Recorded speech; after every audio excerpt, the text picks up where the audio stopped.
अखाड़ा परिषद के अध्यक्ष महंत नरेंद्र गिरी की संदिग्ध हालत में मौत के मामले में एक और चौंकाने वाली बात सामने आई है। पता चला है कि जिस रस्सी से बने फंदे पर अखाड़ा परिषद अध्यक्ष का शव लटकता मिला, उसे एक दिन पहले ही उन्होंने अपने सेवकों से मंगवाया था। पूछने पर कहा था कि कपड़े सुखाने के लिए उन्हें इसकी जरूरत है। फिलहाल फॉरेंसिक टीम ने इस रस्सी को भी अपने कब्जे में ले लिया है। इस बात का खुलासा खुद महंत के शिष्यों से हुई पूछताछ के दौरान हुआ। ये भी बताया कि पास की ही दुकान से ये रस्सी खरीदी गई थी। रस्सी पर मौजूद उंगलियों के निशान के सैंपल भी एकत्र कर लिए गए हैं।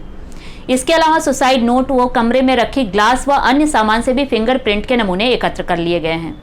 अखाड़ा परिषद के अध्यक्ष नरेंद्र गिरी का सोमवार को निधन हो गया। प्रयागराज के बाघंबरी मठ के एक कमरे में उनका शव पंखे से लटकता मिला था। कमरे से सुसाइड नोट भी मिला है। मामले की गंभीरता को देखते हुए फॉरेंसिक टीम और डॉग स्क्वाड से भी जांच कराई गई है। सुसाइड नोट में आनंद गिरी से परेशान होने की बात लिखी गई है। आनंद गिरी को हिरासत में ले लिया गया है। अब सवाल ये उठता है कि आखिर ये आनंद गिरी कौन है और ये शक के दायरे में क्यों है। संदिग्ध परिस्थितियों को देखते हुए प्रशासन पोस्टमार्टम के बारे में विचार कर रहा है। नरेंद्र गिरी के निधन की खबर मिलते ही संत समाज में शोक की लहर दौड़ गई। संतों ने इसे हत्या कहते हुए उच्च स्तरीय जांच की मांग की है। नरेंद्र गिरी के निधन की सूचना मिलते ही पीएम मोदी, सीएम योगी समेत तमाम लोगों ने दुख जताया और अपनी श्रद्धांजलि अर्पित की।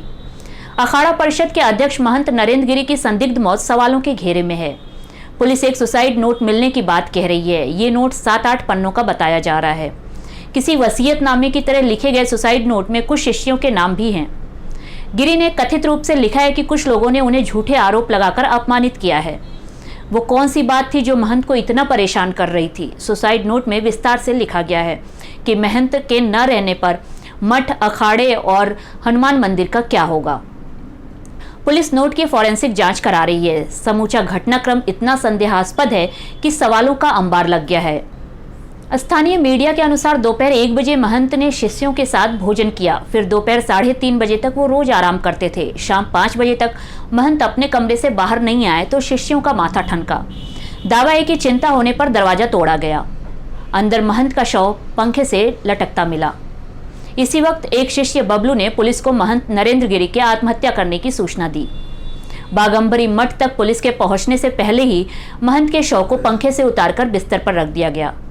रिपोर्ट्स के अनुसार महंत के विश्राम पर जाने से पहले किसी शिष्य ने उनको परेशान हालत में नहीं देखा। पुलिस ने मठ का मेन गेट बंद कर तलाशी शुरू की। शव के पास से ही सुसाइड नोट बरामद हुआ। महंत नरेंद्र गिरी के शव के पास से मिले कथित सुसाइड नोट में योग गुरु स्वामी आनंद गिरी, लेटे हनुमान मंदिर के मुख्य पुजारी आद्या तिवारी और उनके बेटे संदीप तिवारी को वजह बताया गया है। नोट में लिखी ज्यादातर बातें मठ, मंदिर और गद्दी के उत्तराधिकारी से जुड़ी हैं। अपने उत्तराधिकारी के रूप में महंत ने किसी बलवीर नाम के शिष्य का जिक्र किया है। सुसाइड नोट में लिखा गया है कि मैं सम्मान के बिना नहीं रह सकता, डिप्रेशन में हूं, मैं क्या करूं, कैसे रहूं। आनंद गिरी के कारण मेरी बहुत बदनामी हुई है। किस किस को सफाई दूं, इससे अच्छा है कि दुनिया से चले जाऊं। चंद शिष्यों को छोड़कर सभी ने मेरा बहुत ध्यान रखा। मेरे शिष्यों का ध्यान रखिएगा। हालांकि सेवादार और नरेंद्र गिरी के शिष्यों का कहना है कि महाराज 2 लाइन भी खुद से नहीं लिखते थे। जब भी उन्हें कुछ लिखवाना होता था तो वो किसी शिष्य को बुला लेते थे। ऐसे में 7-8 पन्नों का सुसाइड नोट उन्होंने कब और कैसे लिखा, ये किसी की समझ में नहीं आ रहा है। महंत को लिखते हुए भी काफी कम लोगों ने ही देखा है। कुछ सेवादारों ने कहा कि सुसाइड नोट की पूरी जांच होनी चाहिए। पुलिस फॉरेंसिक एक्सपर्ट से जांच कराने को कह रही है। महंत नरेंद्र गिरी के सबसे चहेते शिष्य हुआ करते थे आनंद गिरी। अगस्त 2000 से आनंद गिरी महंत के संरक्षण में थे। गुरु के पास रहकर मठ और मंदिर का काम संभालने लगे थे। 2014 में आनंद गिरी ने खुद को महंत नरेंद्र गिरी का उत्तराधिकारी बताना शुरू किया। तब महंत ने खुद कहा कि आनंद उनके उत्तराधिकारी नहीं बल्कि शिष्य हैं। 2021 में विवाद चरम पर पहुंच गया। मई में निरंजनी अखाड़ा ने परिवार से संपर्क रखने और गुरु के खिलाफ साजिश करने के आरोप में आनंद गिरी को निकाल दिया। महंत ने उन्हें बाघंबरी मठ और बड़े हनुमान मंदिर की व्यवस्था से भी दूर कर दिया।